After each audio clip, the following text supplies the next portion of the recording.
Welcome to the triumphant return of Marvel Movie Talk. Very excited to be here live, or should I say dead?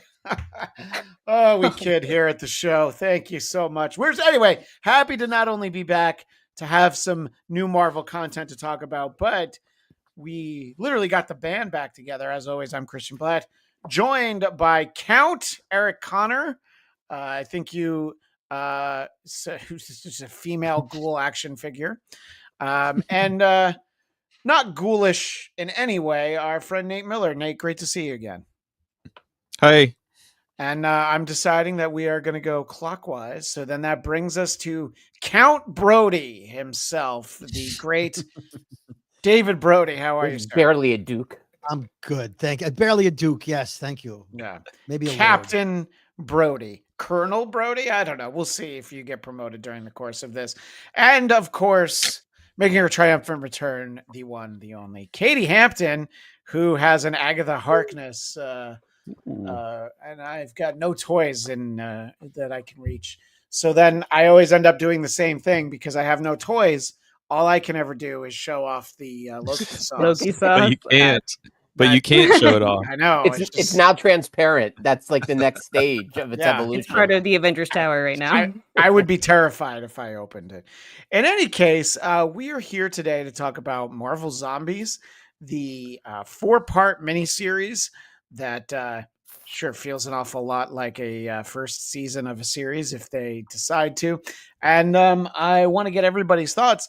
And I'm going to start off by saying that I was more than pleasantly surprised by this show because I did not love the What If Marvel Zombies episodes. I am on record as not being a zombie-ophile. It is one of my least favorite adversaries, although I do like the 28 Days Later films. But I think that there's a lot of fun stuff in here. And I'm shocked the number of times where I did the research of like, oh, wow, they really got a good sound-alike actress for Kate Bishop. Oh, no, it's Haley Steinfeld. Oh, great. So there were a few of those where I was just, Elizabeth Olsen being the most surprising. I was like, oh, who'd they get that sounded like Elizabeth Olsen? Oh, I know. Elizabeth Olsen. Her. Yeah. Makes you wonder how much they paid. But our show has no Elizabeth Olsen. We're going to have to settle for our resident Mary Kate Olsen, who is, of course, my friend Eric Conner. Big thoughts, overarching thoughts on Marvel Zombies, Eric. I think of myself more as an Ashley than a Mary Kate. Thank you. Please.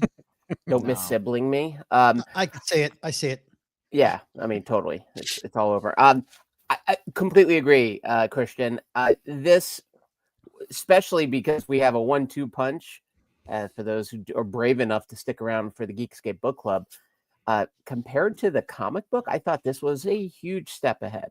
Oh, and yeah. I was really surprised how into this I was. It was like the highest end fan fiction Marvel's yet to do in this TV landscape. So, now I'm excited to hear what you guys all thought, but I really found myself very much into this, and we finally got the Young Avengers we've all wanted just for 1 or 2 scenes, but you got to start somewhere. And who knows, maybe the only time we ever get them. Nate, probably. What were your expectations heading into this after the What If episodes? And how did those compare to the end result for what we got in these 4 episodes? I think my expectations were pretty low coming off of the What If. I really felt like it was kind of a squandered opportunity to do something like really cool. And the announcement of a spin-off show and that it was going to be rated MA gave me some, I don't know, excitement. Like I really wanted to like this. I really wanted it to be good. And I think overall I enjoyed it. But I do have I think it could have been a lot better. And I it's so interesting to hear. I can't wait to talk more about the comic book because it's interesting to hear Eric say that he preferred this to the original book. And while the original book definitely is like, it's not a masterful work of art, I do think narratively it's a much more interesting premise than what we ended up with the show. Yeah. So I think like it was good, but my overall problems I've had with the Marvel animation kind of persist through this. And near the end, I like the ending episodes much better than the beginning because it felt more like its own unique thing. Whereas at the beginning, there were some parts where I was like, this is really cool. And then there's other parts where I'm like, this just really feels like, again, that generic Marvel animation art style that is not really like kind of drawing me in. Yeah, no, yeah, Eric and I will spend the Geekscape Book Club talking at length about it. But yeah, I think that the 2005-2006 Robert Kirkman series that we read was what I expected this series to be, and my just sort of general malaise. I don't even know. I just was like happy to plow through it, and I was glad it was over. But there are things about it that I liked as well, which we'll talk about. Timothy is in the chat, says, "What's up, fellas?" Excuse me, we're fellas and a lady as well. That's okay. My hair's tied behind my head, so I get it. And Timothy asks, "Do y'all read the chat?" No, Timothy, we Occasionally. actually don't. No, we don't read the chat. He wants a thumbs up if you can see this, Oh. so I'm going to go ahead and give you that. Can't say it. David Brody, once upon a time, I know for a fact that you hosted or perhaps co-hosted a podcast about The Walking Dead. So you're very familiar with, well, the concept of Walking Dead and zombies. So how did you feel about this 4-part series? Well, since you brought it up, it's the Walkers and Talkers podcast, still available wherever you get your podcasts if you want to catch up. And I may bring it back someday. So thank you for the plug. I anticipated more of the same as the What If show, which I didn't care for. Mhm. And more, I didn't enjoy Eyes of Wakanda quite as much as I had hoped. So the bar was low for me on an animated Disney series, right? I thought the first episode, to Nate's point, was not as good as the following episodes. I found it to be kind of Scooby Gang, young girls on an adventure. Sure. Until the bloodshed started and the death and the destruction, it seemed like, this is going to be Disney. At one point, I think Kate Bishop said the brown word. She said, am I allowed to say it? She said SHIT. So I was like, yeah. She said shit. And so I was like, oh, okay. There's That some was hope. not what I was thinking. I know. I was like, we were I was going like, down. Did you watch? Literally, I'm like, what kind of trouble is Brody trying to get me into? Yes. When he well, asked and for then he's permission like, to "Can I say it?" yeah. Well, sometimes because- Christian says, not on this network, you can't curse. Yeah. And in radio, you said shit, you said the brown word. So that's what I'm accustomed to having. What about the radio brown never note? heard it called the brown. I have never I was heard it worried it was the called. brown. Thank you note. for this history lesson, Grandpa. Yeah. I No. didn't realize radio made me a grandpa, but okay. Thank you. Back in my day. Well, Yes, back in my day. Brown Nate's like, words what's everywhere. radio? But no, I kid. But yeah, I figured shit. I did find it jarring at first, the swearing, but I was like, oh yeah, but the level of violence means that who's it going to hurt for them to swear in this? But yes, it takes a moment to get for some getting used to. And go ahead. I would Sorry, say overall, my 30,000 foot view, I enjoyed it. In agreement with Nate, there was a lot of opportunities to be better.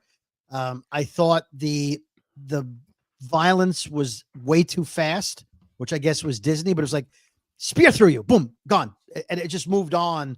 Where there was no, you couldn't even. You had to sometimes I had to pause it to see who just got killed.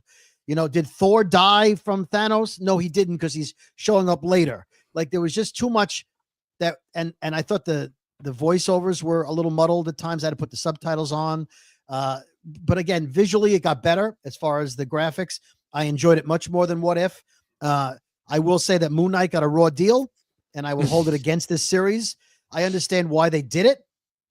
But I also thought there were characters that they put in, like Death Dealer. Never even heard of Death Dealer. I thought it was an opportunity to put the Fantastic Four in a little more, to put in maybe Daredevil could have been in there. There's MCU characters they could have used, and I don't know why Death Dealer or Shang-Chi's girlfriend got as much screen time as they did. So again, that was opportunities for more interesting characters that we were more familiar with, and it seemed like It seemed like a Disney ride. You know those rides at Disney where like you see the screen, and then as the car goes around the turn, the screen's no longer, you don't see that scene anymore. That's what it was like. It was like, okay, there goes Kate Bishop and Ironheart. Moving on. Oh, we're saying goodbye to Thor. Moving on. Like as the mission progressed, we just said goodbye to people, and I just found that jarring. And then they all were dead, and they showed up at the end. So it was kind of all over the map for me. But overall, if it was more than 4 episodes, I don't know. But 4 episodes was fine. And so yes, the short answer is I enjoyed it. Okay. Katie, I obviously people want to know what your favorite brown word is, but also we're wondering your overall thoughts. You're going to see me pop away for a second. Don't worry, I'll be right back. Everybody's going to be fine. But Katie, your overall thoughts. Yeah. SSS. Shit. The brown word. No, I really did. I enjoyed it for what it was, but it felt more randomly like a background show than I was expecting it to be. The gore was great. I was really impressed by the gore. Not just the people of the Gorn, but the gore that Disney was allowing themselves to show. Was really cool and interesting and made me gasp a couple times, which I thought was incredible for animation. Shout out if any of those animators maybe go do Dungeon Crawler Carl, hopefully in the future, that'd be awesome. But that's another story. I liked it. It was just it felt like a typical zombie story to me. So I'm very curious about how it coincides with the comic book. Just because I felt like I lost the plot a couple of times, and it's only 4 episodes, and I didn't even realize it was released. Like Christian was like, "Oh yeah, it's already out. It's all out." I was like, "It was." There was a real lack of fanfare for this one. I totally agree. In that it got released, and the reviews were whatever, but it falls about the mean for a lot of their TV work. But yeah, no, they even like trying to find it, like it's not on the main splash page. So I'm not exactly sure like their logic here. Like they sort of with Echo at least had a little bit more of an advertising push, I thought, when they released it. Yeah, I wonder. Sorry. I felt like I was mostly watching it. I binged the whole thing on Sunday. And I felt like I was mostly watching it just so I could be up to date for the podcast today. But then I was like, oh, because I was just on another show with the amazing Matt Kelly an hour before this, and he asked whether or not he should watch this or The Substance. And I was like, it's quite a choice. It's quite a choice. I was like, I mean, I would personally go for this because that's just my bag. But I was like, I don't even know if I can recommend this over an incredible movie that everybody's talking about, but for the Halloween season, because I was like, it works. I enjoyed certain parts, but it felt very like I knew where everything was going. I knew how things were going to happen. I was really pissed when they got to New Asgard, and I was like, don't eat that. Just don't, don't. like things felt obvious to me that usually don't feel very obvious when they're doing these kinds of plots. So I don't know. And I didn't know that Kirkman wrote the comic book. That's awesome. Yeah, until you read it. Yeah, you can feel that way. Yeah. Okay. All right. Cool. Yeah, it's not that bad. But it's everything I don't like about zombie stuff is what it comes down to. Yeah. Ooh, what is it that you don't like about zombie stuff, and what is it that people like about zombie stuff? Well, that you're barking up the wrong tree. I just think sort of like the horde that descends and you get cornered and then it's over. I don't know. I like an adversary that you might have a chance against. I do find a lot of zombie storytelling to be overly convenient. There's things about the comic book that were interesting in that some of the main characters still had enough rational thought. They hadn't degraded completely. So that actually made it a little bit more interesting, but it was just, everything ends with them, tearing apart the Silver Surfer Galactus and eating him. So I was like, okay, all right. There's 5 You gotta read volume 2. No, but I didn't, because I only read that. And also there was a story from before this that I guess I could have read that involved the Fantastic Four, but I'm like, no, I'm just going to start with this. So yes, it is just a sliver, a moment in time. But I liked that this had at least some degree of hope.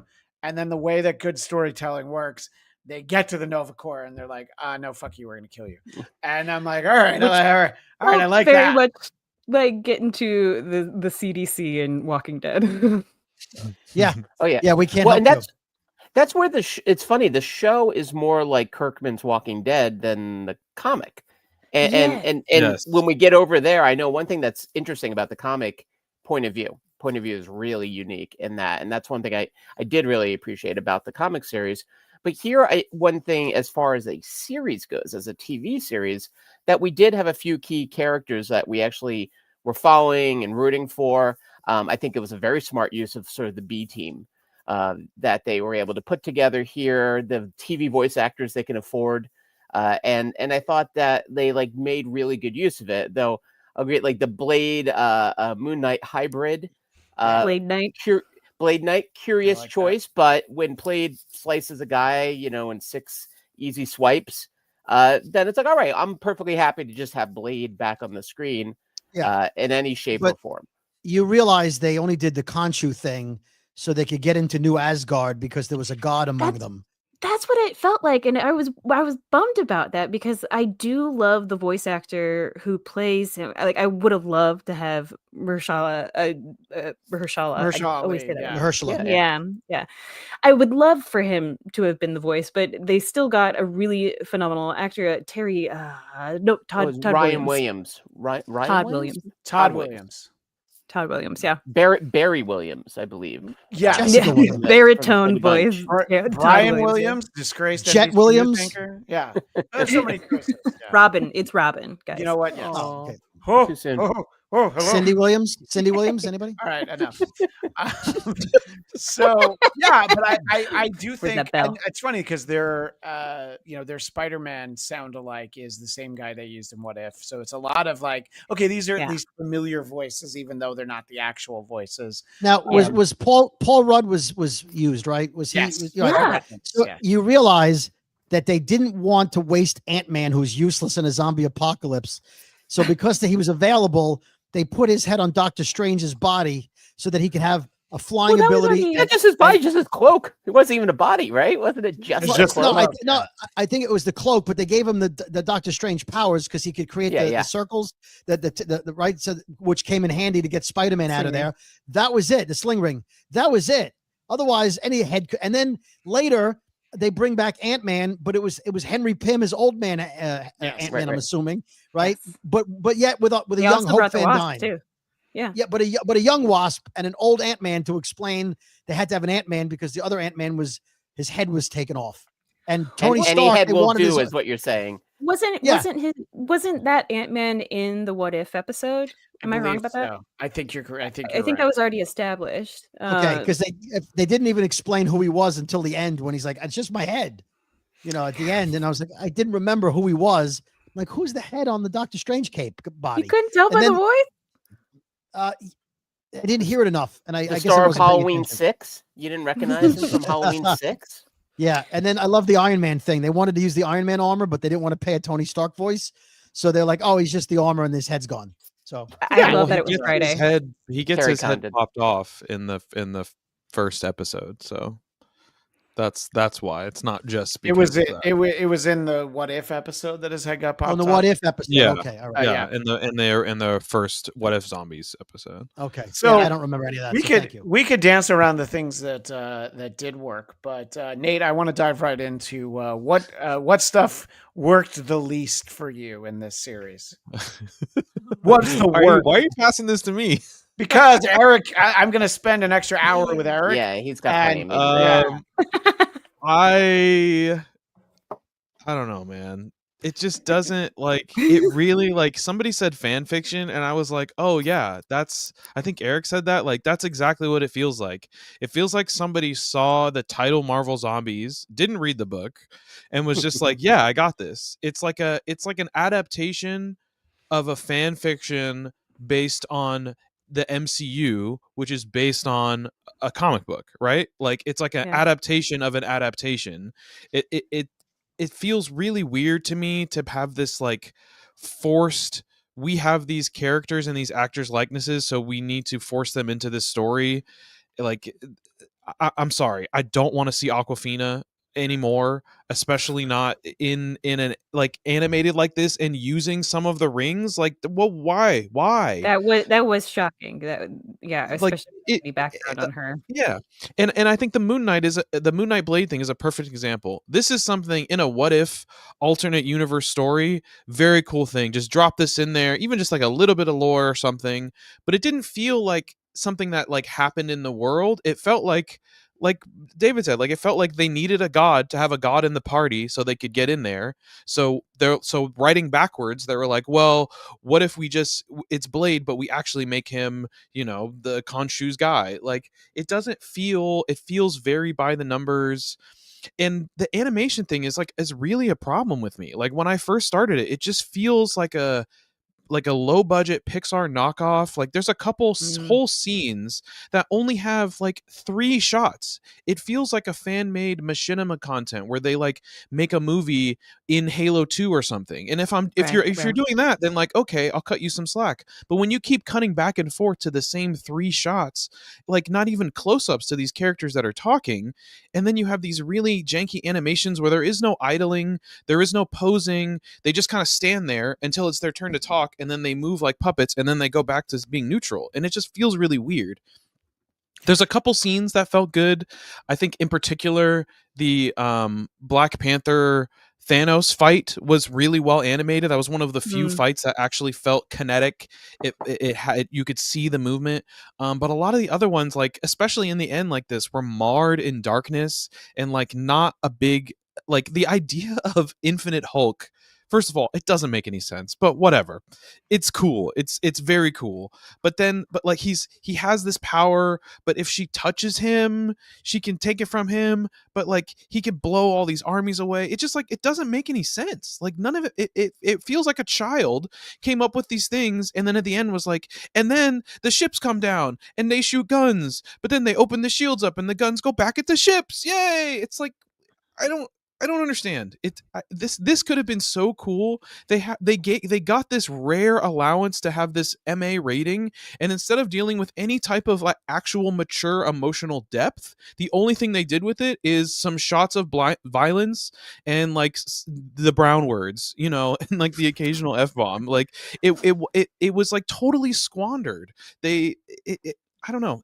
I'm starting to get like really angry thinking about this, Oh no. especially after reading the comic. But like, I don't know, man. Like this doesn't. I feel like they're gonna point to this and be like, "See, we don't need to make M-rated stuff. We don't need to make R-rated stuff. It doesn't do that well. Like nobody wants that." But you could see that like their whole heart was not in this. It just doesn't feel. It doesn't feel genuine.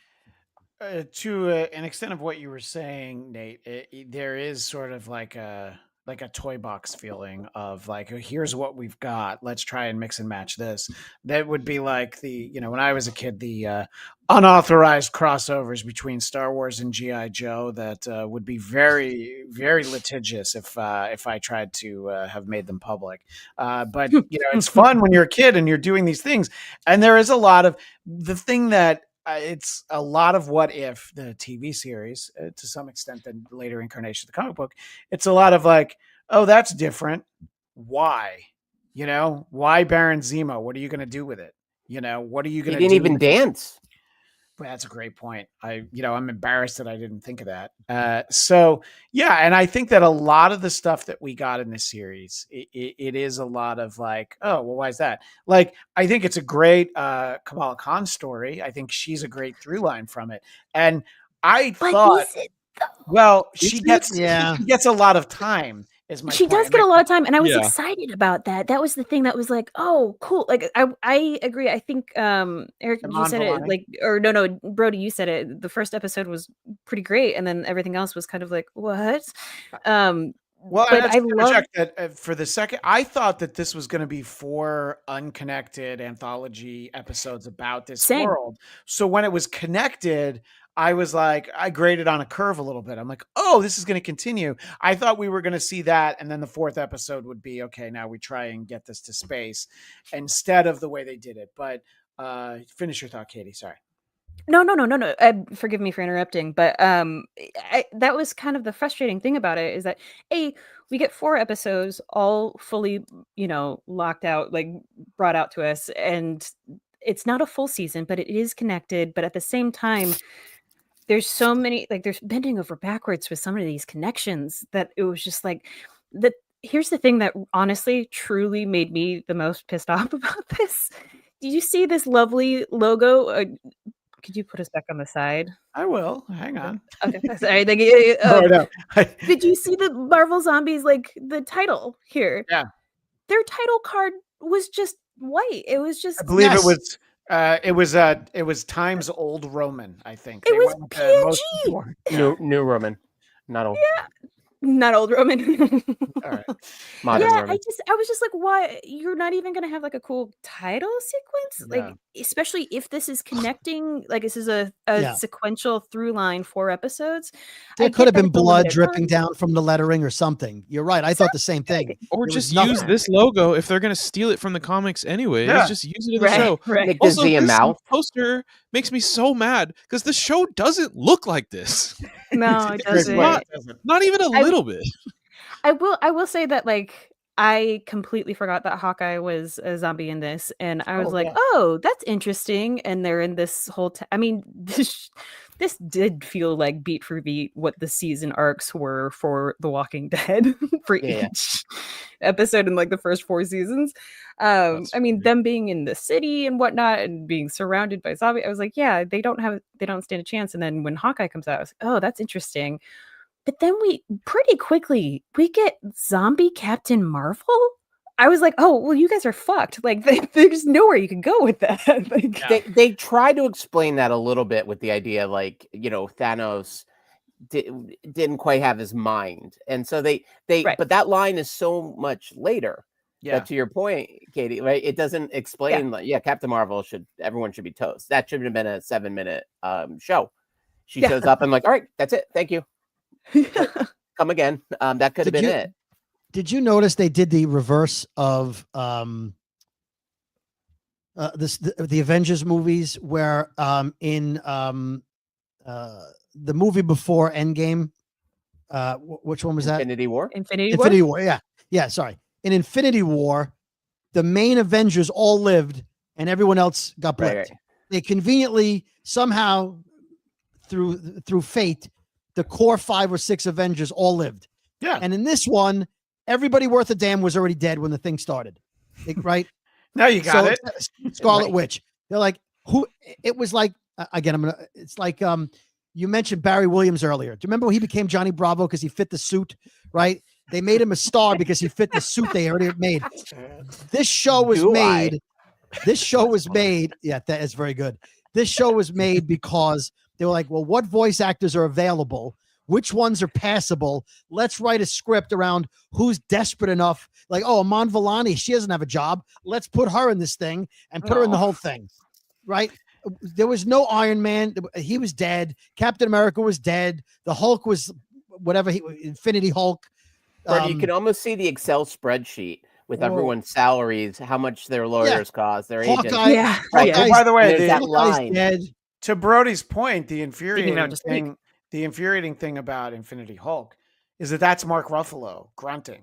So he Oh, was so they actually got his. he was grunt? in a recording booth. I looked it up. $20 a grunt. Yeah, so it's like, oh, you could have done more with him. And That's cheap. I think it was all right that he didn't talk much, but the zero Hulk smash, the not even half of us, just smash. But yeah, I think, and look, if you're making decisions based on the talent that's available to you, I think it does make sense. But they do have enough sound-alike actors that they could put anybody in there, and they are a little hampered by the fact that this story began in What If, so it's like, I think that the idea of the Scarlet Witch being, the Queen of the Dead is definitely interesting. I don't know if it was realized. disagree. Well, the concept that you have it relates to Captain Marvel. The idea that these super powerful people would also be zombies is interesting. I don't know that I get to see what's interesting about it conceptually. Okay. on And the how did, screen. how did I Captain Marvel? understand. How did Captain Marvel get bitten? Do we know that? Because I don't remember her being bitten in What If. She It was seems like she probably could just it's one of I the think she cats. was- It has to be one of the cats. yeah. Because it seems like she could anyone. It seems All like the anyone that could fly Yeah. over the zombies. Don't and think unless- about it, Brody. Just think Flying about how cool zombies. it will look. Okay. Yeah. Don't think yeah. about it. Don't think Yeah. about why Well- Icarus. First of all, doesn't stand a chance against Captain Marvel. Why they are somehow matched. Why he's like randomly just fighting her uncontrollably. Don't think about it. Just think about how cool it will look. Yeah. Don't think Also- about And why the Hulk Or can hold the power of the infinite, all of the infinite power of the stones inside of his body. Don't think Right, about when how the last time around it like fried his hand. His- to the yeah. point where he could barely use it. yeah, Yeah. It's not like he hasn't tried that before. Yeah, It saw what it was very low-key with the timelines. I wasn't really sure what that 5 was years all later. entailing. right. And speaking of which, where was Loki? It was low key. And so Low key. he's putting the I stones mean, together. I'm gonna He he say was doing the I'm gonna- TVA stuff? Didn't you That's watch that show? that's true. Yes, I'm I gonna did. one up Yes, it. I I'm did. gonna say, where was the alligator Loki? That's the one that I want. You know, Ah, that's yeah. the most likely one Oh, to be there. That's the Grand Central Station, right? Right, Christian? Yes, I Brody? believe so. It That's looks where I Yes. proposed to my wife, so I'm glad to see it still is still there Oh. all these years later. Wait a minute, Power you of love, proposed to your kid. wife at Grand Central Station and wasn't sure that was it? Yeah, Kinda Well, I romantic didn't are propose to you? her outside. yeah, she. Oh. Yeah, it was track 33. They had 2 minutes to get on the train to Poughkeepsie on the Metro North line, and he's like, "By the way, how about we make this official? Okay, fine. Can we just get the suitcase? You're the raw way of my heart. we step over Oh, the- nice. Can we step over this guy and I'll kneel down? Ah. Okay. So Another brown word. Eric, I always like to Unhoused. try to cycle through the images that you give us. And I don't want you to feel like you're missing out on the negative parade. Are there problems that you haven't heard voiced yet? Because I would like to hear them. You guys definitely hit, I think, the greatest hits of problems of the show. Agreed about one thing about this animation too. Is this has been like a weird kind of, dare I say, like a default setting, a factory setting for a lot of the Marvel animation. But that's Mhm. where like the Spider-Man one I thought was good, right? I really Yes. enjoyed the style of animation I agree. in Friendly Neighborhood Spider-Man because it's a departure from this. And X-Men. Yeah. Oh, right. And X-Men also Yeah. look great. So clearly they can do better. And to your points, it's funny, like, could you see the details? There were a couple moments when I grabbed a screen grab where I actually noticed, like, at one point, Red Guardian squishes a zombie and you see like an eyeball kind of going towards the camera. I didn't notice that first time around, but when I caught it as a screen grab, I'm like, oh, that's actually kind of cool. I think this thing, maybe it is because my expectations were really low. The book, one of the things the book doesn't do as much as this is that notion of how would their powers be mutated if they were zombies. Sure. In the book, I found sometimes, and we'll get into that in the next episode, but at least here, I feel like they touched upon that. But that all being said, there could have been, I mean, they have a TVMA rating. They could have lit this better. I mean, these screen grabs, this was taken directly, it wasn't a picture of a screen. This was taken as Well, an we could actual tell screen because there's capture. not dust all over it. There's no dust, and you don't see me in my boxers, unless you want to. After a reflection of your head. Hand down. There for the Patreon.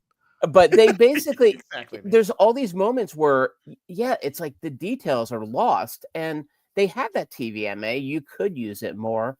I do think it tried to maybe bounce around a little bit too much. I think they could have stuck with some of the key players.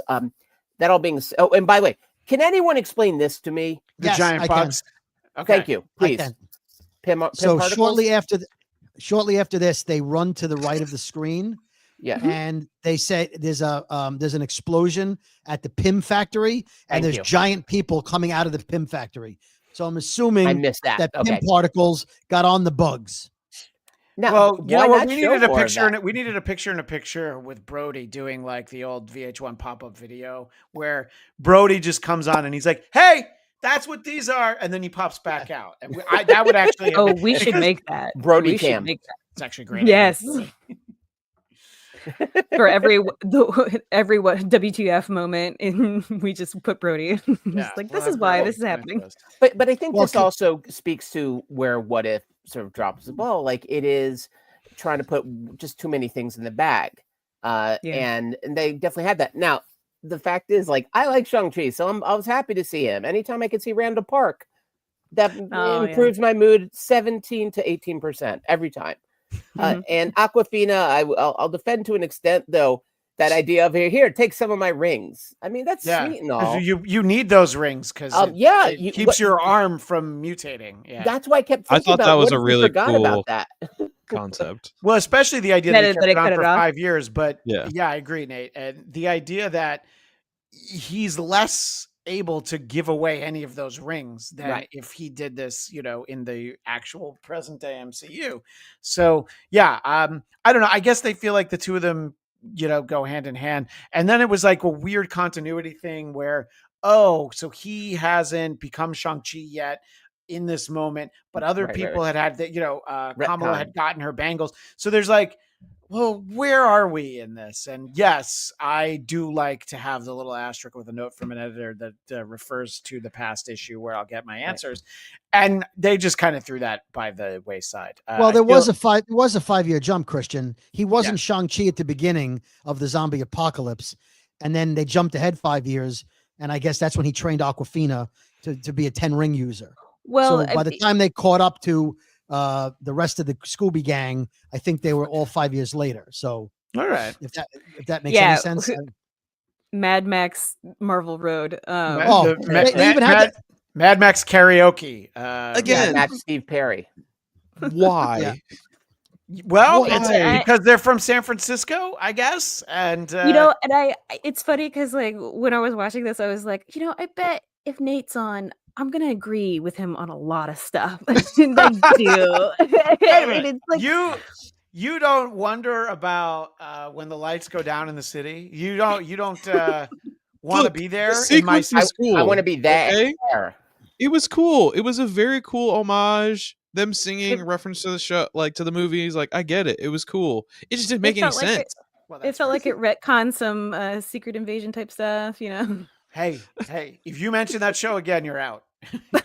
We're not talking about that now. Ooh. Can we all agree that that Ms. Marvel is basically Iceman? No, Iceman's stupid. Okay, but she basically shoots pink ice at people and then puts pink force fields of ice around people. No, she's Iceman. She's got the big. I thought you were talking Top Gun. No. I was like, why? No, we're talking about Bobby Drake. Bobby Drake. Got it. I've had people in chats get into it with me how he's an Omega level mutant, and I'm like, the guy who makes snowballs. Yeah, I don't care. No, he's just Bobby Drake's the one that has the feud with Kendrick Lamar, right? Christian. So he can do what Storm can already do. What do we need him for? I mean, I know it's the original X-Men. What is Ms. Marvel? In my kitchen. Sometimes you just want ice. What is Ms. Marvel doing that Iceman doesn't do? It's the same shtick. That she makes steps, she makes force fields. She's the basically real problem Iceman. here is them giving her a power set that she doesn't have in the comics because they don't want to have Mr. Fantastic 2, basically. I think they're uncomfortable with the word embiggen. Yeah. They gave her Mr. Fantastic powers in the comics. I don't understand why they would do it again in the whatever. So this is what Eric was talking about earlier. Shareholders.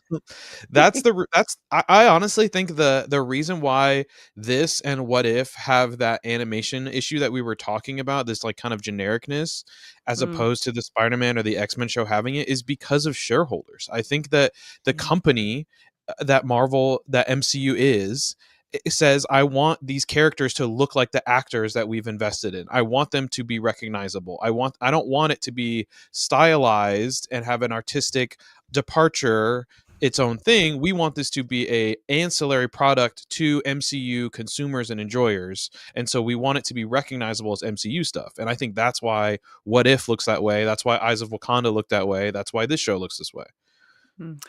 Yeah, no, I think that it makes sense, and I hadn't actually thought about it. But yeah, I mean, this is clearly, tie-ins and ultimately marketing towards the theatrical product. Yes, borrowing from some of the TV actors like Aman Vellani and Haley Steinfeld. But I think that I guess it was easier because they didn't have X-Men when they, whenever the point was that they went into that, they're like, okay, well, we don't need them to, because then you get into, it's like, well, is it gonna look like Famke Johnson? Is it, or do we want it to look like Sir Ian McKellen? Do we want it to look like Michael Fassbender? There's too many choices. So they're like, all right, let's just go comic book. But yeah, I think that they definitely made a mess with the Ms. Marvel character because, I guess too much like Mr. Fantastic. But I do find that sort of the tone of the character was consistent with how we got her in the Ms. Marvel series and in the Marvels. And I don't know, she doesn't seem entirely dissimilar from the comic book version, but I definitely understand that there are so many unnecessary tweaks along the way. But it does all go back to the idea that I thought this was going to be a slog and I was not looking forward to this, and I didn't watch it until like last week, and I was like, oh, they surprised me in some ways, and in other ways they met expectations, which were very low, as I said. But what do we feel about the idea of we sort of culminate in this ending and Kamala takes her hand, and I'm like, well, no, the whole 4 episodes was like, don't trust her. Yeah, okay, but I am going to trust her. And it then was Ironheart. It's Ironheart's fault? No, it's Ironheart ending all over again, yeah. where she shakes hands with Mephisto. It was the same ending. And I can't figure out hands in these shows. I agree. What can you Especially explain to me? ones. Other than allegedly putting a force field around the planet, why does the most powerful being in the universe now need Kamala Khan? Why was she the focal point of everything? I have to touch you. Well, she has all the power from the Hulk. That's Iceman's dead. Yeah. Well, that's the thing, is that I liked that we were following her, but I didn't understand why, and I was like, oh, I'm liking the mystery of that, so I'm hopeful about this sequential story playing out. And then it was just like, oh, she's back to everything's fine, but I was like, no, just like the food. No, this is all perception. I was like, what is this, House of M? Like, is this what we're doing? Like, what are we doing right now? Well, Chosen One is like my least favorite trope, I think. I realize that when I ever that gets like thrown out there, I find like that sometimes is like almost like a kind of a lazy way around specificity. Is like, no, the Chosen One. Whichever actress we can afford for the most lines of dialogue is going to be the Chosen One. Yeah, but it made no sense. Do you remember the show Heroes? I do, yes. Okay, so Sylar was a guy who could absorb anybody's powers, right? Yeah. And the whole focus of the first season was save the cheerleader, save the world. Why? Because the cheerleader's power was to regenerate. And if he got that power, he would live forever. He would just you couldn't kill him. He would just come back to life. So she was the chosen one because her power made sense that he shouldn't have it. He shouldn't get that power. In this thing, they made no explanation why now the Scarlet Witch, who just absorbed the Infinity Stone power from the Hulk, needs Ms. Marvel to fix everything.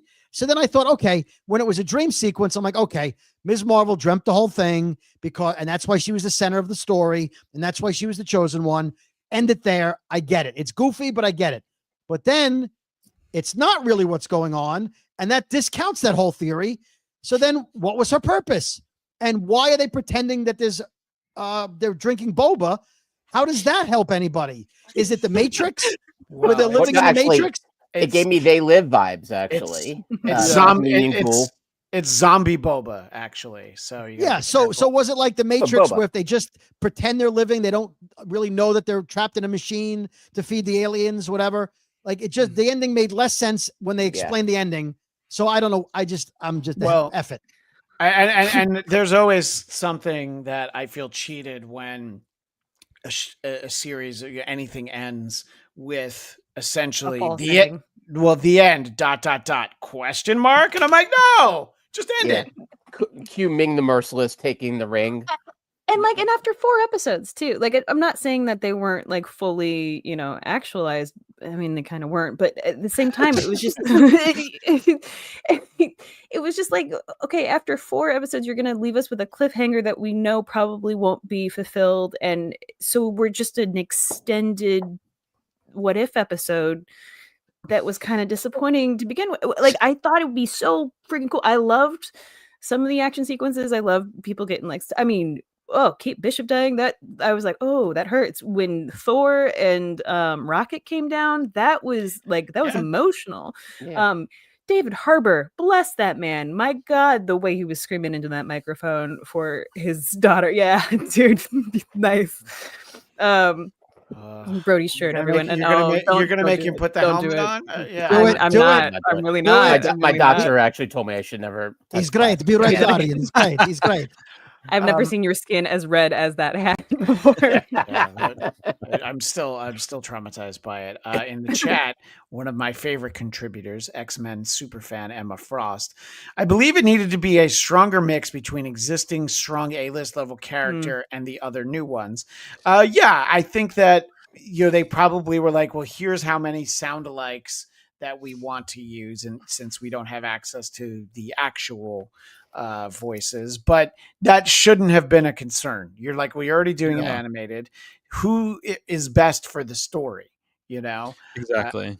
And that's not at all what they did. But we appreciate it. Doesn't the failures of the story is not because of who they chose. It's because nothing is thought out. Nothing makes any sense. Why is Wanda doing this? What is her goal? Why does she need Kamala? Why, like, none of it is explained in any type of way that gives you stakes and makes you feel invested in the story. And then after all of that, already just being like, don't think about it, it just looks cool. And then at the end of the story, they're like, oh, it was all a dream. Just kidding, it's not a dream. But why is it not a dream? Because we don't know how to finish this. We might have a sequel. It's horror movie. Well, it's horror movie logic, right? The end of Nightmare on Elm Street. Nightmare on Elm Street, the first one, obviously, one of the great horror films. And yet that ending makes no sense. And then the next movie doesn't bring it up at all. The third movie doesn't bring it up at all. No. So, although, to be fair, the second movie brings up all sorts of things that I wasn't ready for as a young boy. So made me question so much. But I know what you're saying.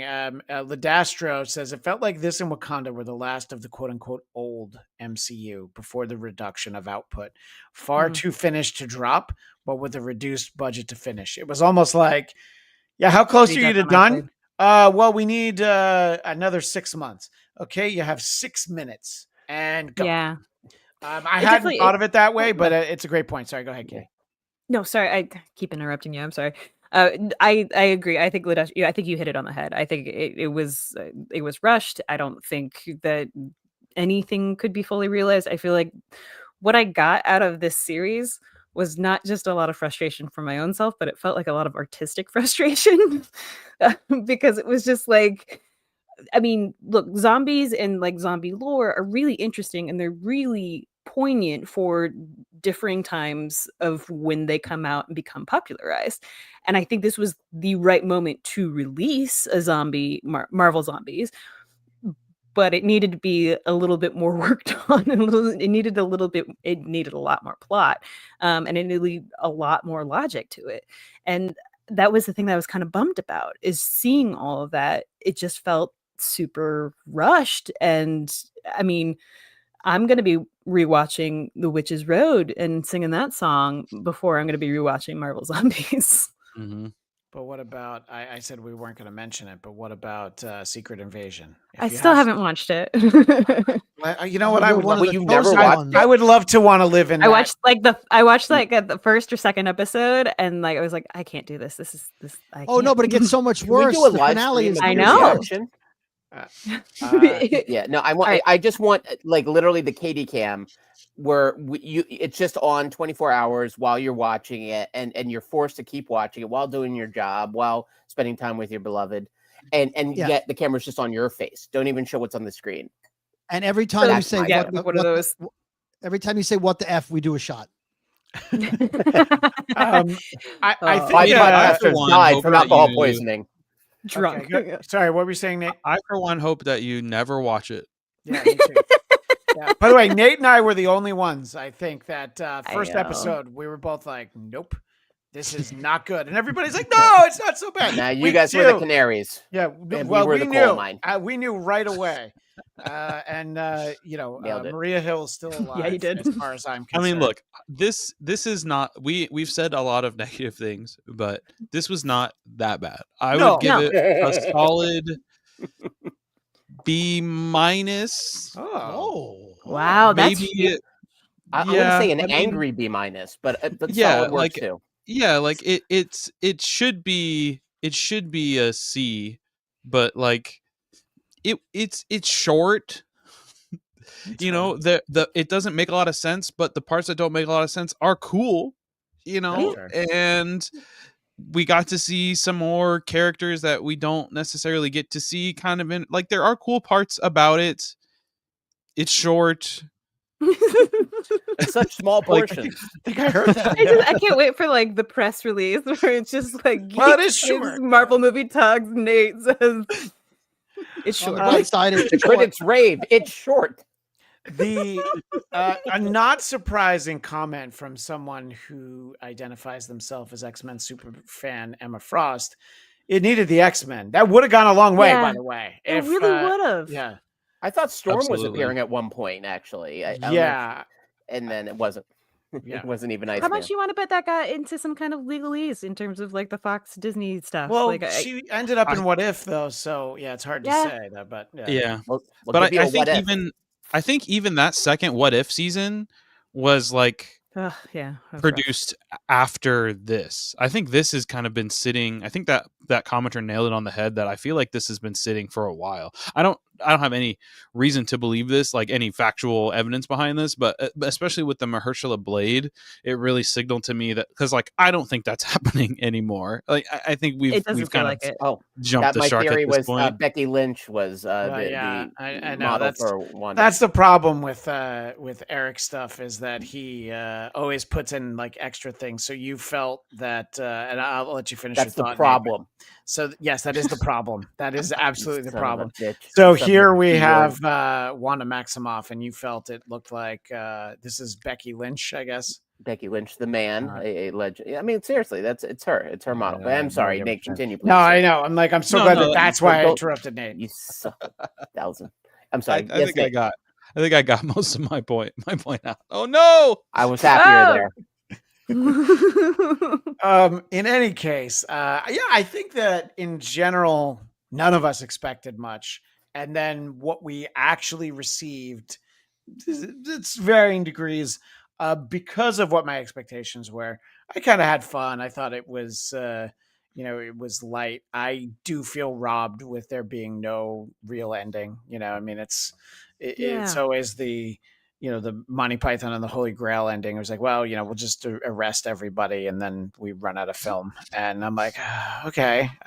But there was an ending kind of like right in your hand. If she didn't take her hand, there was a way around it somehow, but I don't know. It would be interesting to know like what the issue was in terms of like, did they say like, okay, we have to wrap this up. You were going to have 6 episodes and now you have 4. I don't think it was that, but so let me ask each of you, if you hear that they are going to do some more Marvel Zombies and continue this story, so not a new Marvel Zombies story, Nate, would you take a look and see what they're trying to do, or have you had your fill of brains? I think if that announcement came with a change in showrunner, I might check it out. Like if they get somebody who actually does horror or zombies or spooky things, I would definitely check it out. But if it is another season from this same creative team that did this one, I think I'm good. I think I've seen enough. What do you think, Eric? The fact that it took us like a week to watch this, or 2 weeks, I don't even know when this came out. It means I wasn't. It came out September 24th. So Okay, yeah. So in our timeline, that's like infinity. So I wasn't rushing to watch this. You then said, "Oh, we're going to do an episode." I'm like, "All right, I'll watch it." I think it would be the same thing. I think if they did more, at some point I'd put it on. But I wouldn't be clamoring for it. Though I will say, if Miss Marvel came back, that would give me more reason, because I think she was a good character to put at the center of this. I like that this show passed the Bechdel test. It was nice to see a few women talking. It's a rarity in the Marvel universe, though less so in recent years. But yeah, I wouldn't be seeking this thing, though. If it came back, chances are we do a podcast about it. Most likely, I'd have to. Yeah. This is the life we have chosen. Everyone else could see the mission and choose not to accept it, but Eric, you'll have to be there. Yeah. Brody, would you be in for more if they decided to do some more Marvel zombie storytelling?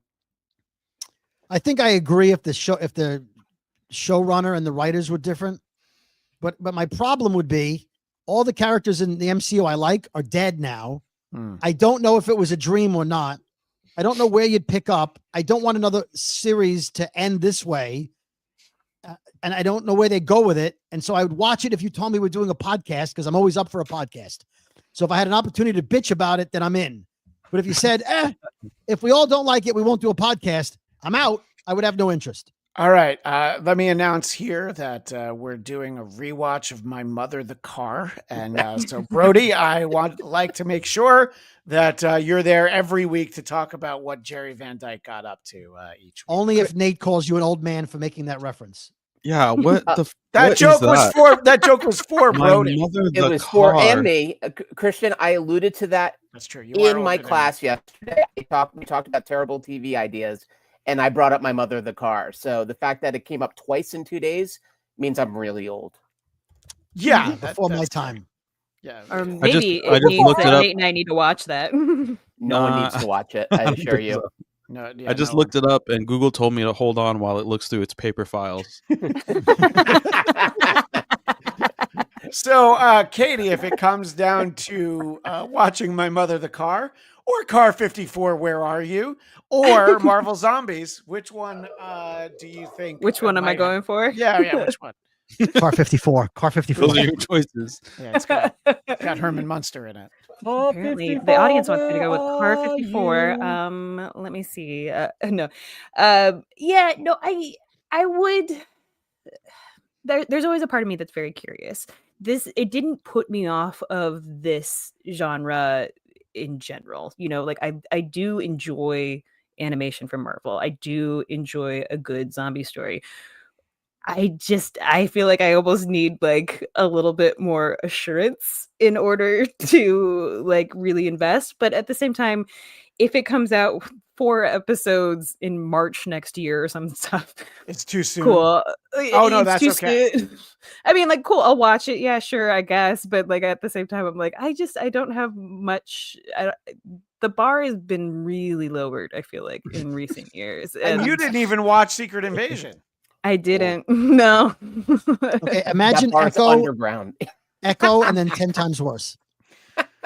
But I like Echo. I really did. I feel like there's just been so much like interpersonal drama within Disney and Marvel and everything that's going on there that like I feel like they're losing their grip on what the actual zeitgeist needs, and they're sacrificing a lot of their schedule because of it. And I just think they're kind of fumbling with stuff right now, and especially when it comes to this, I'm like, oh god, yeah. I was really excited. If you want current zeitgeist, how about Iceman wearing a mask and going to Los Angeles as Ice? As long as that was such Flame On comes, you know. That's a lot. Yeah, there he goes. You know what? That comment was so dismissive that I'm actually going to answer what Ladastro asked, because I know. What show did Jerry Van Dyke give up for My Mother the Car? Gilligan's Island. So good choice. Wow. To keep the references, it's like McLean Stevenson being like, I've done enough MASH. Let me go. Yeah. Let me go star. I do have one question for you. Hello, Larry. Is Marvel Zombies one of those shows that should have like a jump the shark type of ism Ooh, no, but that would Because be of how- Secret Invasion. I think Secret Invasion is Is the deism. epitome of Marvel's Nader. So secret, yeah, it would be a secret. Well, whatever. this isn't the low spot. I think we all were agreeing on that. No. There's different levels. It's for some of us, it's Secret Invasion. But Katie, are you saying that this is your low point?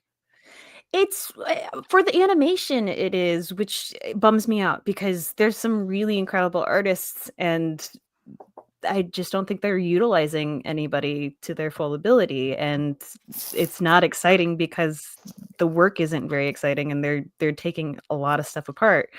I would say that my ism for this would be like, you're drinking too much boba, you know. By the way, our friend Daniel Drew just showed up. He's got done with Hey. Chess Club. Hey, quite a conversation to arrive into. What do you mean, Daniel? What could possibly be such a well, here's why it always sets the tone when Daniel shows up. Loved Marvel Zombies, though I There we think go. I needed a bit more world building, but I think it went as well as it could with 4 episodes. Oh, you agreed with Animation Nate then. Go ahead, Nate, explain how you agree with Daniel. This is interesting. I really want Marvel to give us some 2D animation. So you're talking about like the old like hand-drawn style. I think Okay. that's what he's getting at. Look at Daniel Drew's picture.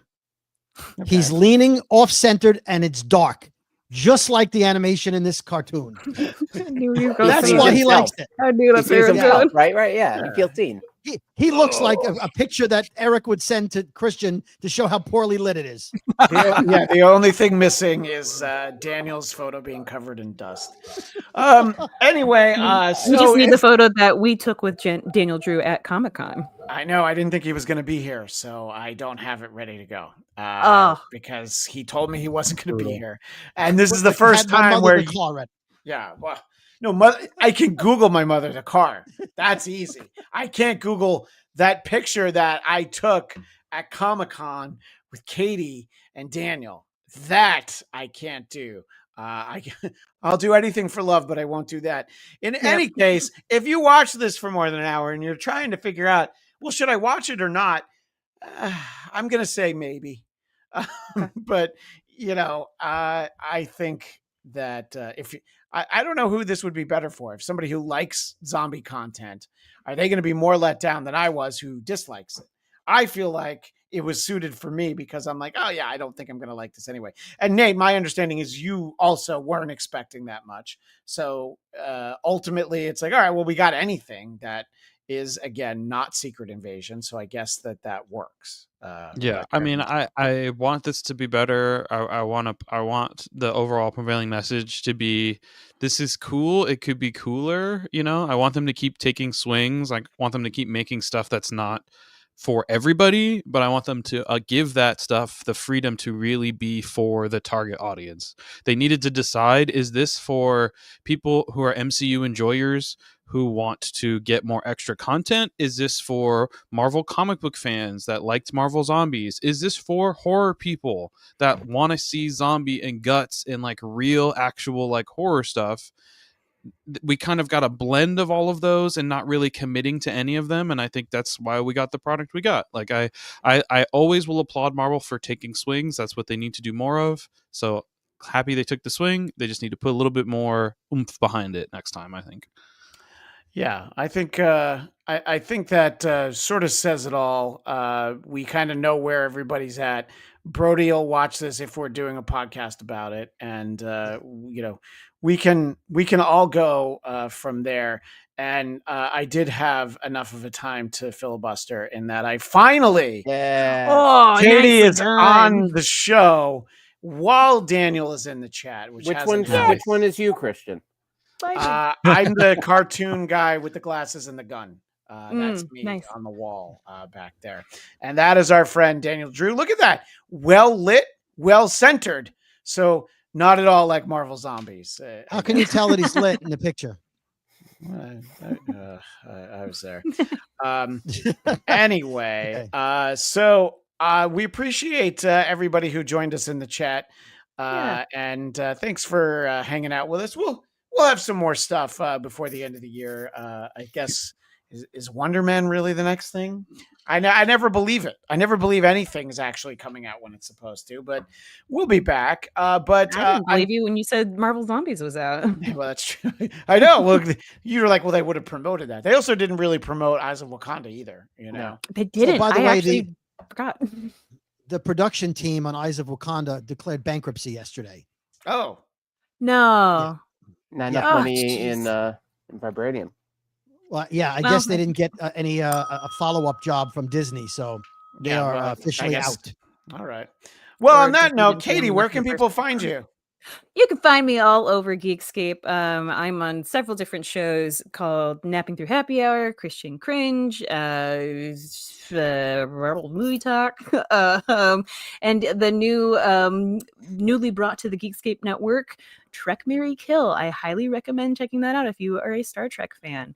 You can also find me all over the internet at El Sassy Pants, and you can even buy this T-shirt. Take your meds. There you go, on Dasherly / Geekscape. And Nice. Brody, do you have a merch store? Yes, you can go to brooklynboys.bigcartel.com. That's brooklynboys.bigcartel.com, and buy all kinds of fun Brooklyn Boys merchandise, including a Chinese menu of items the way I would order them, and a big logo of what I call fart water, which is seltzer, and it says fart water on it. I like that. For the Drug Enforcement Agency, all you need to do is go to bigcartel.com and you find them. That's where That's they are. brooklynboys.bigcartel. I see. That's Eric Conner. What would you like to promote? I want to promote fart water wherever and anywhere I go. Thank you. You can come hunt me down. Count Eric Conner, ERICCONNER, over on Insta, and still hanging around on X. And I have my wife and I actually did an episode about Brewster's Millions, a 40th anniversary takedown featuring one of my dogs who had a great cameo in it. And I think that's going to be released on the Geekscape worldwide platforms end of this week, early next week. Oh, yeah, and I already found it. Don't worry, I'm buying it. He's getting There you go.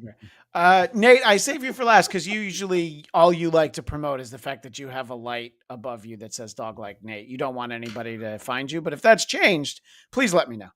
No, that's pretty much it. I do want to clarify that the light was a gift, and I did not buy a light of my own name to put on the wall. Well, if you ever That see me with a feels light important. behind me that says Blackcast, definitely someone else bought it. There's no way that I bought it in 2013, and it's just been on back order ever since then. I'd like to inform our affiliates that we'll be going long tonight. We'll be covering Marvel Zombies, the comic book, in the Geekscape Book Club. My understanding is that's just Eric and I. But I guess Nate, you have read it, so you're I welcome. can hang out and talk for a little bit. I don't know quite how long, but yeah. All right. So If I could just promote my fart water shirt, the slug line, we have two slug lines. You denied it, we supplied it, and the other one is silent but tasty. why don't you? You can.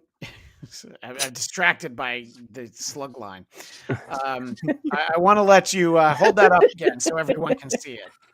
All right. The Brooklyn Boys fart water. Wherever fine waters are sold. Thank you. Well, I appreciate everybody who was here, the chat, but mostly those of us hanging out, and definitely didn't expect to talk about my mother, the car, but tune in next time because who knows which Nick at Night classic we'll get to. I can't wait. Eric might do his impression of Mr. Ed, but you're going to have to wait and see if that's what happens. That's true. That is all the time we have for now. But as the great Stan Lee would say, Excelsior! Welcome to the Geekscape Book Club. We are talking about Marvel Zombies, the 2005-2006 series by Robert Kirkman. And Eric, you and I read this for the first time. Eric Conner with me as always, but Nate Miller joining us for a bit this episode. You, I assume, have read this, in the past, closer to its release date. So tell us your thoughts about Marvel Zombies, the comic. And, for this audience, you could even mention why the animated series might have been a disappointment if you were expecting something more like this. Sure. Yeah, I read the book actually, I think 2 years after it came out. I have been a big Kirkman fan for a while. Walking Dead's one of my favorite series. Invincible's one of my favorite series. So I've read a lot of his stuff, and I remember I'm not in particularly a big horror or zombie person. So when I originally saw it, I was like, okay, I'll check this out because I like Kirkman. And it's, especially rereading it now, it's definitely not like the most amazing must read book that I would recommend to people. But as far as like being a comic book fan, I always enjoy the, what if we take this like well established character who we have a personality, ideals, all of these things, and we kind of slightly change something and see how that how they turn out. And so I really liked, even now rereading it, I really like this premise of not just a zombie, infection coming to the Marvel comic world, to 616, but also the superhero zombies still kind of retaining some of who they are after being infected and retaining their powers and things. And then how that kind of changes what a apocalyptic zombie scenario would look like with super zombies roaming around. That is the part to me I think is very interesting. And it definitely feels to me like we're just kind of having a funny haha, kind of experience. And I mentioned to you guys on the last show that there is a second volume of this, which I think actually kind of ties it up quite nicely and makes it a little bit more well-rounded of a story than just this first volume on its own. But yeah, I think I enjoy it. I think the art style is cool. I think a lot of what was missing in the animated show was kind of the real visceral, body horror aspects you get with zombies, of having them be dismembered, of having them be half a body and their guts kind of floating around. And I think this book does not shy away from any of that at all. And it definitely showcases some of why I like Kirkman's writing style and some of his kind of like some of his twisted mind concepts that he can come up with that make for like kind of interesting narrative plot points for the characters. Yeah, there is an element of fun, and it's a bit of a trifle. There's definitely characters it's less fun for, like Janet Van Dyne and to some extent T'Challa. But Daniel pointed out that Marvel Zombies was one of the first runs that he read when comics started going digital. I enjoyed it. It's weird and funky, but it's fun. It is definitely weird. It is definitely funky. It is at times a lot of fun. And what I'll agree with what Nate was saying, and Eric, let me know if you agree. It's sort of a departure for zombie storytelling in the sense that, except for really Hulk, who seems to be losing it faster than everyone else, they're all still mostly as intelligent as they were. Over these 5 issues, we see them start to lose it, but it's not like, oh, they have these powers, but they don't know how to use them. They know how to scheme and how to try to, Silver Surfer shows up and they're like, oh, we should eat that. What are your thoughts on sort of the departure that we get from some of the more established tropes of zombie content? Eric? Yeah, it's interesting too because Kirkman does this, and he has this really fun intro. In fact, one of the cool things about reading this version, I'm not sure if this would have been in the first issue of the comic when it was released, but he has like this extended like 2-page letter explaining, what he was trying to do, and he keeps joking about Ralph Macchio, the Marvel editor, and he just keeps calling him the Karate Kid. I get the same. Right. I think he even said in his phone when Ralph Macchio calls him, it comes up as Karate Kid. Right. And how he just kept pushing, and Marvel was like, yeah, okay. He's like, you sure? And like, yeah. Then he pitched it to Steven Spielberg, and Spielberg was like, really? You're actually doing that? And I think that right there is what is fun about this comic series is, oh, they're actually doing that. So, and I think not only taking these Marvel characters and spinning them, but even, killing them with abandon. And this notion that they're all they've lost a bit of their soul. So these they're the most dangerous threat to humanity is our heroes. That's a cool turn, and I think it is a smart take on zombies in terms of their point of view. Where I kind of wish it went a little further, and now I am curious to read the second collection of this. Is I felt like sometimes like only a few of them really got to sort of use their powers. I thought like that was one of those things I was kind of missing that I felt like I got more of in the show, was this notion of, well, what does it mean when you have these superpowers and you're a monster? I wish they had done more with that. One thing that was a little weird, I don't know if you got, and I normally don't butt my head on this, the lettering I found a little strange. And I think partially because sometimes the lettering will reflect the characters better. And here the lettering felt very rote. I don't know if there was maybe the digital version or something. I'm not sure why, but I was looking at it and I found that to be oddly distracting way it never would for me usually. I don't know if you guys had any thoughts. There have been times where I feel like lettering has been an issue, but honestly, that's usually with printed and it's the old like newsprint smudgy right. way. I didn't have an issue with this, but I don't know. I mean, I guess I read it in the way where you're like reading each panel and you advance and not looking at the full pages, which I assume you read it in a similar way, Eric, when you read these things digitally. I sort of kind of go back and forth. Sometimes I'll zoom in. Sometimes I like seeing the whole page. That's not something that I think I saw. I think that my problem is that it is definitely a unique approach towards this concept of zombies, of the undead. And it is definitely very interesting.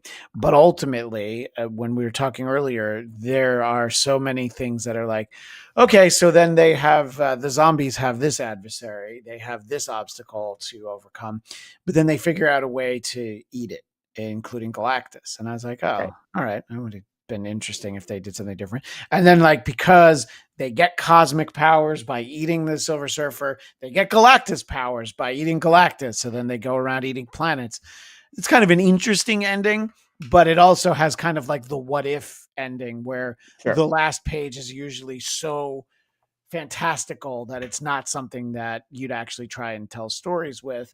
And I think, Nate, when we were talking earlier, you were surprised, I think, that I felt the way I did about this, but it's just really preconceived feelings, and that I did find some of this to be interesting.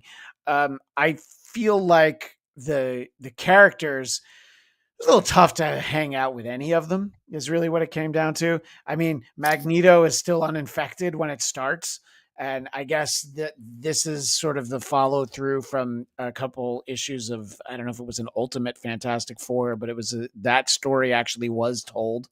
And I decided not to read it because this was the thing that I wanted to see if it stood on its own. But I don't know. I think that it just, to me, it was only ever going to work so well. Did you find, Nate, any shortcomings in the storytelling? It seems like you reread this recently. So was there anything that you were like, oh, well, I don't know if that holds up now, or did it tell the story it needed to? I mean, I think there are definitely parts of I think there's a lot of telling and not showing in some aspects in terms of like character things. Nothing really stood out to me. I was like, wow, that really didn't age well. Sure. I do agree with some part of the lettering is just kind of not pleasant to look at and not super legible, especially for some of the like really wordy pages. But I also kind of attributed that to them trying to make the whole thing kind of off-putting. I don't know. I think a lot of the art held up really well. I think I definitely think, looking at it in a vacuum, the end of the first book, it definitely is kind of like, it does kind of feel like he kind of wrote himself a little bit into a corner and then was like, all right, I guess we just stop here. And that's kind of what, because I reread it and I was like, I don't remember the ending being this bad. So I went on and read the second volume, I think there's like 5 at this point, but only the first 2, which is 10 issues, is written by Kirkman. Yes. And at the end of the 10, I would say there is a pretty satisfying conclusion that ends the story in a way that feels like there's the second volume, I think, does a lot of heavy lifting in terms of helping to flesh out some of these characters that Kirkman has like kind of experimented and broken with. But I do think the groundwork that is laid in this first volume, it is fun. So I don't know if there's something like specifically, but some of the dialogue, is like, it's a little rigid, I guess. Like there are definitely things of where I'm like, yeah, this was written in the mid 2000s in the, just starting the Ultimate Marvel era, Marvel Knights is happening. Like we're enjoying that we can like be a little more gritty and violent in Marvel and DC comics, not just like Image or Dark Horse stuff. So I think this kind of definitely has some of that edgy tone to it, but I don't know. I think the art style is really good. It's very, very stylized. I think it aged pretty well. Yeah, well, I'm going to say that I do think that for the most part, I thought that the art looks great. Our visual audience sees Luke Cage, obviously zombie Luke Cage, and zombie Spider-Man playing cards. And this is actually a good example where, as I look at the lettering here, it is like, okay, yeah, that is a little, it's not as clean as it usually is. A lot of, for the most part, comic books forever were all caps when they were lettered. So as soon as you start having lowercase, it already starts to look weird. But in terms of like looking at it, I mean, so much of this is just really cool. And it's like some of the things that we didn't get from the TV series, but it's like, oh yeah, Venom would be like, oh yeah, I mean, Brock is useless to me now that he's a zombie, things like that. I find lots of interesting concepts that are introduced and really, fulfilled in a satisfying way.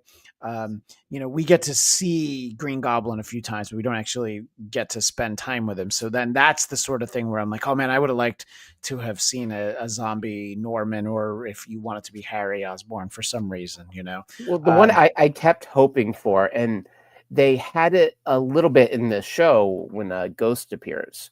Oh yeah. I kept hoping for Sue Storm as a zombie. I was like, right. Oh, I want to, that. Yeah, I don't know if that shows up in the second one. Well, in this one, they have the Fantastic Four are trapped in this like alternate dimension by Magneto, who you start to think in the beginning, like, oh, okay, I guess Magneto's going to try to rebuild humanity. Oh, no, he's not. Good Lord. Look what happened to poor Magneto. And it was to that end, I think that's where the storytelling is pretty clever, is you're following Magneto. It seems like he's going to get away. He doesn't. Like and we're with him a long time. This, by the way, the moment where we're actually, weirdly enough, rooting for Red Skull a little bit over Captain America, and he's pulling out his brains. So on a horror front, this had some great kills. Some of those visuals, are just brutal. Like Captain America losing half his head. The series of this one sheet that for the radio audience that Christian is showing our visual audience, it's like close-ups of a zombie chomping away. It's really we got a few of those where we see the teeth like digging in and tearing flesh, and I was like, okay, I'm glad that Marvel Zombies wasn't an option when I was a kid. Right. And they did this really cool spin, if you get the collection, where they did zombie versions of a number of famous Marvel covers. Which that alone was really fun to scroll through. I don't think I grabbed any of those, the zombie versions, but it's something definitely worth taking a look at, is how they, the famous one with Wolverine, which we've talked about before, with the reflection of the Hulk and his blades. Yeah. The zombie version, that's pretty cool. This was one that I liked. This is it's a spin Last on Dance with Mary Jane. Well, this is what I think is the cover for Amazing Spider-Man Annual 19, which is when Peter gets married to Mary Jane. So they did a zombie version of this, and it is just referenced multiple times. Peter apparently ate both Mary Jane and Aunt May, and he's got to live with that in the way that only Peter can. And he keeps And- fetching about it. It's like, all right, we understand. You ate him enough. It's fine. Move on. Hey, at least Uncle Ben wasn't around for you to eat him, all right? So it could have been worse. They could have had a great joke about Uncle Ben Rice, though, if they opted for it. Great That's a joke. shame. Yeah. It went for me. It would have been Oh, very okay. happy. Um, At Bars level. but yeah, Secret Invasion level. Yeah, and I think that it is kind of like, as gory and gruesome as it is at time, it is one of those ones that it is kind of lighthearted and fun because calling it silly sounds like it's diminishing it, but it is silly in a good way where it's like, oh yeah, It's a we don't lark. take any of this seriously because this didn't happen to the Marvel universe. People talk about the Age of Apocalypse that happened in X-Men in the mid 90s. And, it like redid X-Men history, but it was like, oh yeah, we all know that it's going to go back to normal at some point. Mhm. It was 4 months. Okay. But I knew it was ending. So it's like, you don't have to go back to it ever. Yes, I think it got a little out of hand with them being Galactuses, because I'm like, I kind of wanted them to be stuck in New York and try to make that work, or go to one of the other cities. You gotta read the second volume, okay? Okay. It doesn't go nowhere. I'm game for doing that. Yeah. And it's only 5 issues. It's nice and short. Yeah, this But- was only 5. Yeah, this was a Yeah. nice breezy read. No, and I still have I have Marvel Unlimited for a whole year, so I will definitely read this again. I'll read the next one. I won't read this one again. I don't see any reason to do that, but I would read the next one. So I'd be interested in talking about that. It'd be like a bonus episode almost, right? Like a quick little, like a mini-sode of in defense of Marvel Zombies 2. Yeah. Eric, I was looking for your second email, but instead what I found was your third email. So for our visual audience, I'd like you to take us through why you shared this with me. I mean, it's kind of apparent, but So this is actually images. So I know you said you're not a fan of zombie films or zombie horror in general. And Mr. Dog, I'm not sure where you fall on this, but Mr. Dog. Sir Dog. I thought you were talking to your dog, and I'm like, what? No, Oh, you mean Dog Like Nate? Yes. I'm not particularly a big horror fan myself. Okay. I have watched probably too much horror for my own good. And this was actually this is Return of the Living Dead Part 3. Right. Okay. Which is not one that people talk about all that much for probably good reason. But one thing that's surprising about it, so Return of the Living Dead, late 80s, early 90s. And it was one where zombies could talk a little bit. And they would say brains. And a couple of them would actually do things like pick up the CB radio and try to get more cops to arrive so they could eat them too. So it was a little more tongue-in-cheek. And then the third one comes out, goes, I believe, straight to video.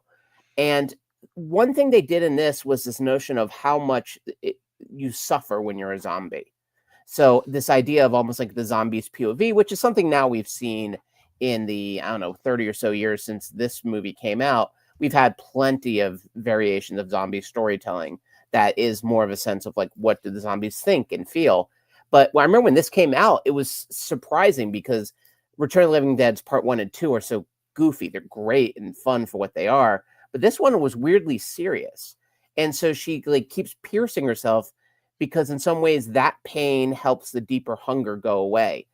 I bring this up because when I was reading Marvel Zombies, I kept going back to this and thinking about what Kirkman was doing with the zombie characters was giving them space to be seen and heard. And so we understand their pain and their sadness and their ennui.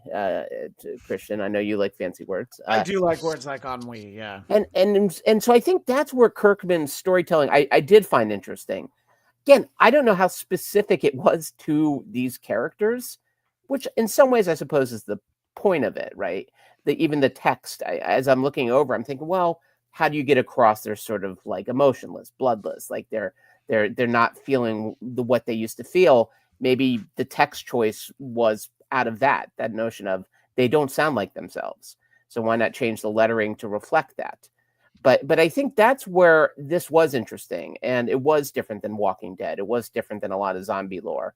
That idea of like, yeah, we're with them for most of the storytelling, and we see how tortured they are, and they don't trust each other, and they're turning on each other. Was it Ant-Man eats Wasp's head?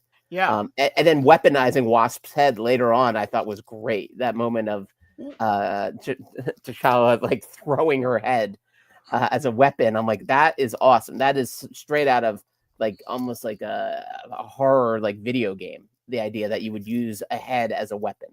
Yeah, I think that sort of to your point, Hank Pym is the example of the character that Kirkman just really like goes for it in terms of like he's keeping T'Challa alive so he can eat him slowly.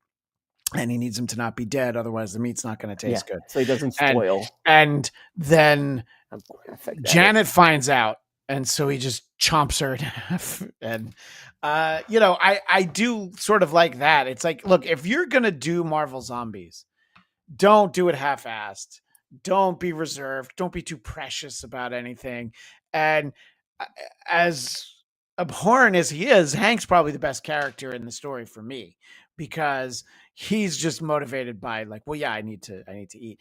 I did find his logic, yeah. Yeah, I mean, his logic is real spelled out. Sorry. No, it's okay. I found Banner to be interesting because it was like, as soon as he turns back into Banner, he's like, oh, great. It's like, so I thought that was interesting. Do you have any thoughts about Banner v Hulk, Nate? Yeah, I mean, I think part of what makes this interesting to me at all is like Eric was talking about, this kind of like almost humanizing of the zombies, and they're describing the hunger that they experience in them like rationalizing like, oh my god, all the things that I've done, like I used to be a hero, but also like I'm just so hungry. And I think introducing a then dual personality character with the Hulk, who was primed to be taken over as a zombie and just think of like, oh, I'm hungry, Hulk eat, compared to Banner then being much smaller, and like also just again like the sick mind that is Kirkman to think about like, oh, if he eats something while he's Hulk, but then he shrinks back down and his body is not like digesting things, and now it's like bursting out of him, like crazy disgusting, but also very interesting. Even the whole thing with like Hank Pym and him keeping T'Challa locked away, like that's a very Walking Dead thing to do, is like our evil maniacal zombie guy, the reason why he is clearly become like the leader of these guys is because he is more in his rational mind than the rest of them, because he's been able to have a snack. And like it just really, like, this is the stuff for me this is why I like Kirkman, even though I'm not a big horror or zombie person, because like to me The Walking Dead is not about the zombies, it's about what happens to human nature when society falls apart, when there's an existential threat. And some people will choose to unite to face that threat together, other people will choose to take advantage of that and exploit others and exert power. And I think this is similarly kind of that conflict of like, you have these characters that are supposed to be heroes that have this great power that now are infected with this hunger, this disease, that they regardless of how strong, how powerful, how strong-willed they are, they can't just will them, they can't fight their way out of it, they succumb to it. And then like, so what happens to a world that is victim of that? What do those characters say to themselves as they are eating their allies and friends and people they're supposed to save?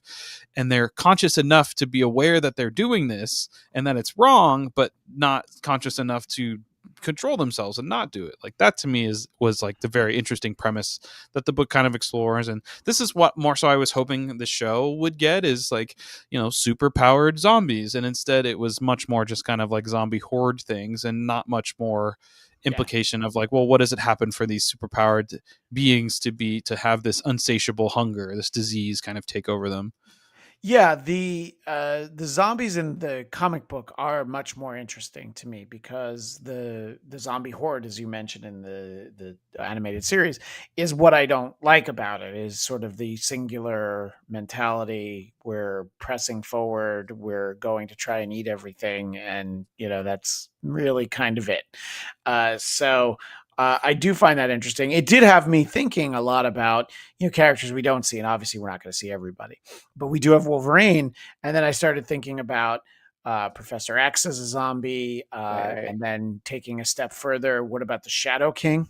So somebody who's already bad news, getting that character sort of like, okay, yeah, I can take over everybody's brain, but I also, want to eat them, Mhm. So, and I don't know where the series goes in terms of, not delving into it too much. Do we get like a different crop of characters in the second volume, Nate? People that we didn't see in this, or we A mostly little stuck? bit, but Okay, it's much more so about kind of resolving the story that's already set up. There sure. there are some new characters, but they mostly serve to give more more character growth journey to the other characters we've already met.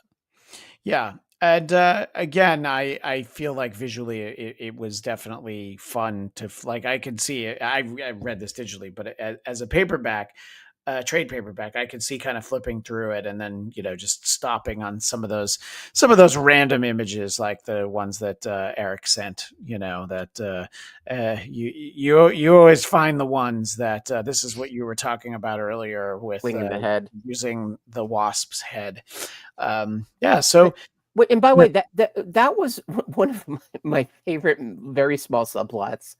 Black Panther walking around with her head, and this idea like she was my friend, and she's like trying to like, I promise I'll be good. Just let me out of here. And he's like, I don't think so.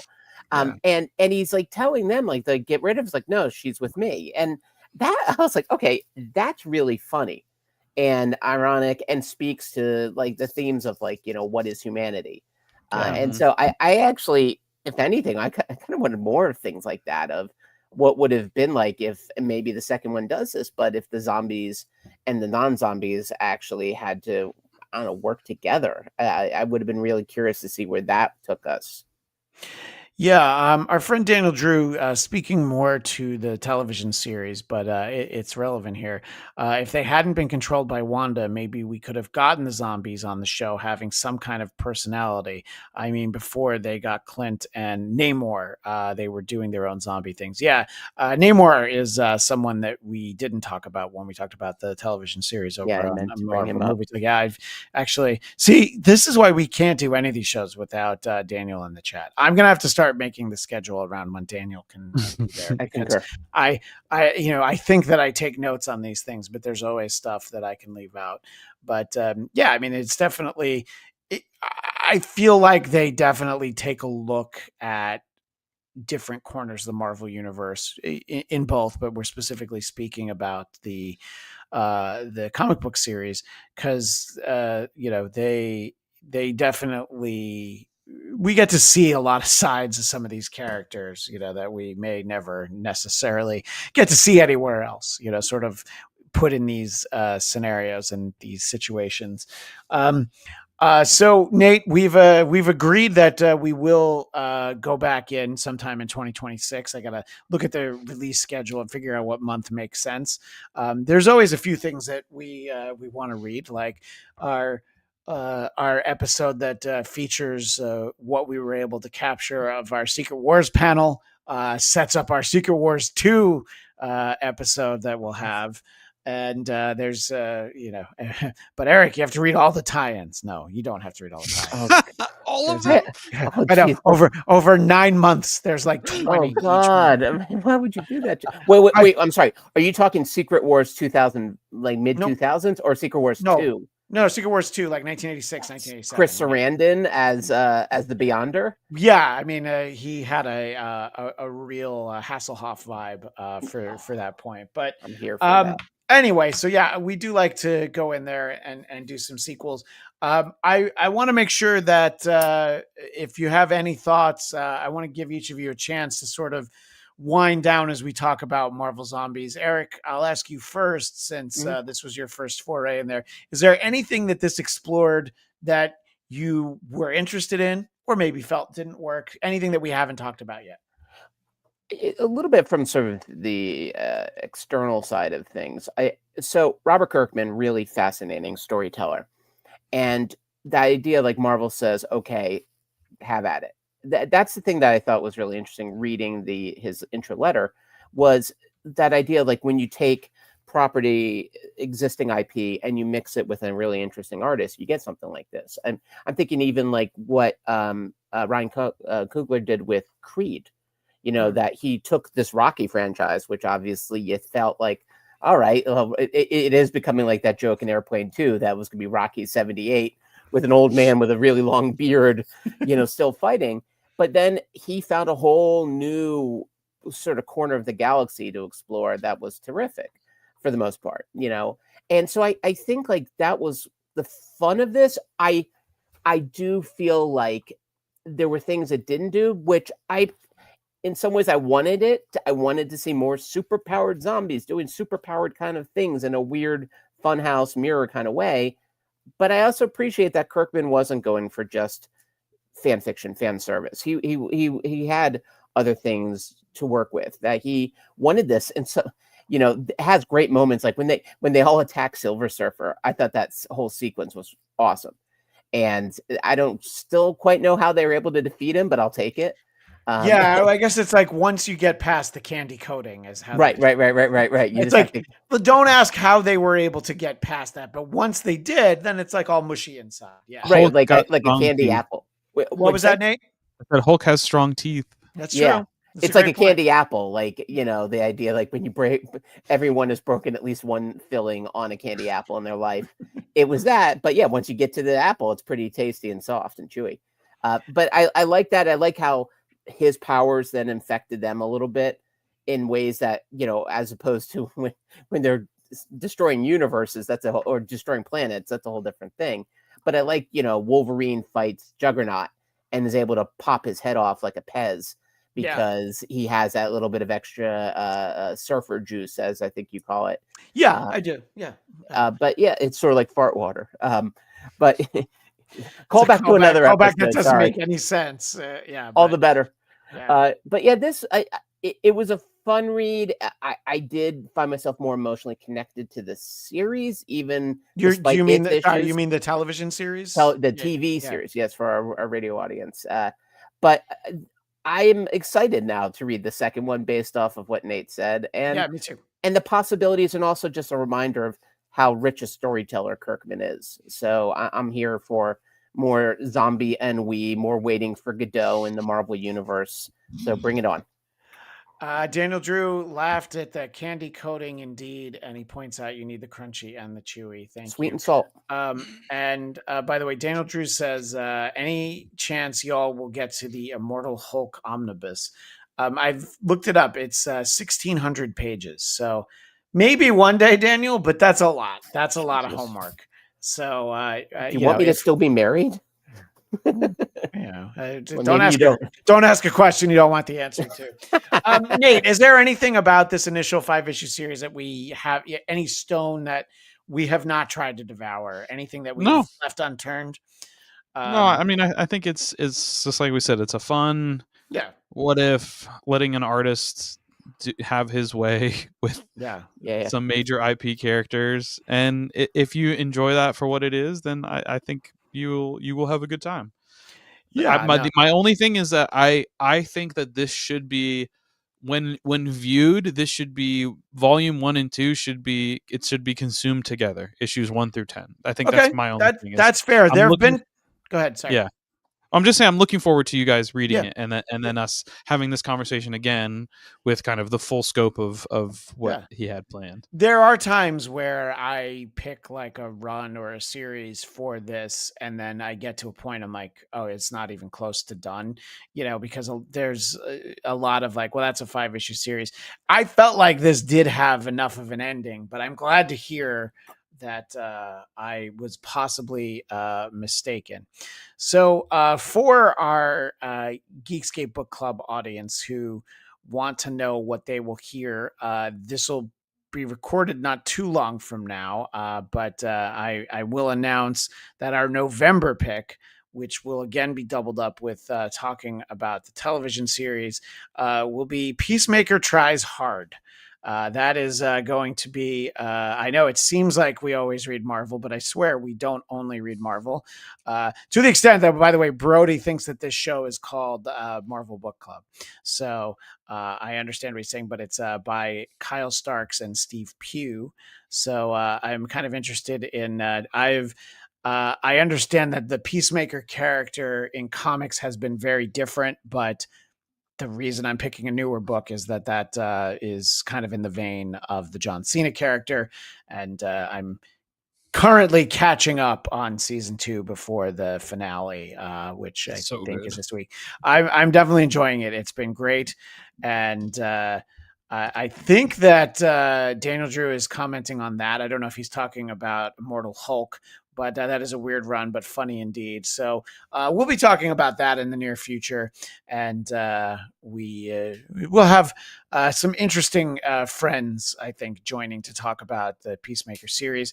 That's what we'll have next, and hope that our audio audience listening to this is able to backtrack just one to check out what we are able to share of our Secret Wars panel, which was a ton of fun. Nate, we missed you there, but I realized that something came up, but hopefully you slog through Secret Wars 2 next year and every single tie-in. No, I'm not even sure if that'll be a panel, because there's probably better things to do.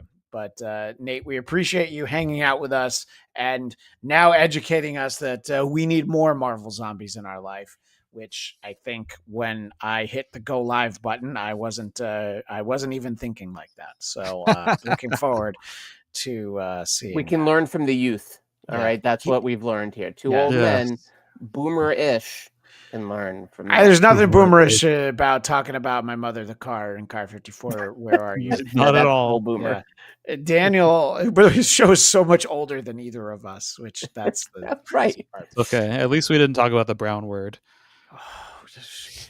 I worry about Brody sometimes. Sometimes I feel like he's going to get us in trouble, and he has no intentions of that. No, not at all. But pure heart. Yeah.